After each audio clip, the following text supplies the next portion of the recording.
সূরা কাউসার 11 বার পরে পানিতে ফু দিয়ে ঘরে ছিটিয়ে দিলে কি হয়, এই আমলটা যদি আপনি জানেন তাহলে আপনি কখনো এই আমলটা ছাড়বেন না। সূরা কাউসার হচ্ছে পবিত্র কোরআন কারীমের ছোট্ট একটি সূরা। 114টি সূরার ভিতরে 108 নম্বর সূরা হচ্ছে সূরাতুল কাউসার। মাত্র 3টি আয়াত রয়েছে এই সূরার ভিতরে।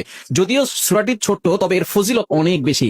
আপনি যদি সূরা কাউসার 11 বার পড়তে পারেন, কিভাবে আমল করবেন আমি বলে দিব, তবে কি কি উপকার পাবেন সেটা আমি বলে দিচ্ছি। নাম্বার 1, এক নম্বর হচ্ছে এই আমলটা করার মাধ্যমে আল্লাহ তাআলা আপনার ঘরের সকল অভাব দূর করে দিবেন। দ্বিতীয় নম্বর হচ্ছে আল্লাহ পাক রব্বুল আলামিন আপনার ঘরের ভিতরে বরকত দান করবেন। এবং 3 নম্বর হচ্ছে দুশমন থেকে আল্লাহ তাআলা আপনাকে মুক্তির ব্যবস্থা করে দিবেন। এবং 4 নম্বর হচ্ছে আপনার জানমাল নিরাপত্তার ব্যবস্থা করবেন আল্লাহ তাআলা। এবং 5 নম্বর হচ্ছে হাউজে কাউসারের পানি আল্লাহ তাআলা আপনাকে দান করবেন। কেননা এই সূরা কাউসারের ভিতরে ইন্না আতাইনাকাল কাউসার, হাউজে কাউসারের ব্যাপারে আল্লাহ পাক রব্বুল আলামিন বলে দিয়েছেন যে এটা নবী সাল্লাল্লাহু আলাইহি ওয়াসাল্লামকে আল্লাহ তাআলা হাদিয়া দিয়েছেন হাউজে কাউসার। একমাত্র আমাদের নবীজি সাল্লাল্লাহু আলাইহি ওয়াসাল্লাম তার উম্মতদেরকে হাউজে কাউসারের পানি পান করাবেন, যা সাদা হচ্ছে দুধের থেকেও বেশি সাদা এবং মধুর থেকেও বেশি মিষ্টি।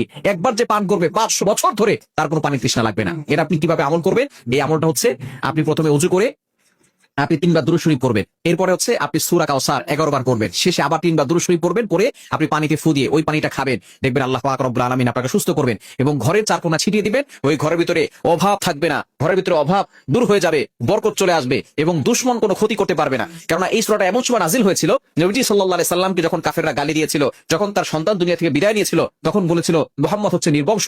তখন আল্লাহ পাক রব্বুল আলামিন আয়াত নাজিল করেছেন যে ইন্না শানি আকা হুয়াল আবতা, যে তারাই হচ্ছে নির্বংশ যারা আমার নবীকে গালি দেয়। আমার নবীর যে আল্লাহ পাক রব্বুল আলামিন সম্মান দিয়েছেন, সুতরাং এই সূরা কাউসারে আমল করবে, দেখবেন আপনি উপকার পাবেন ইনশাআল্লাহ।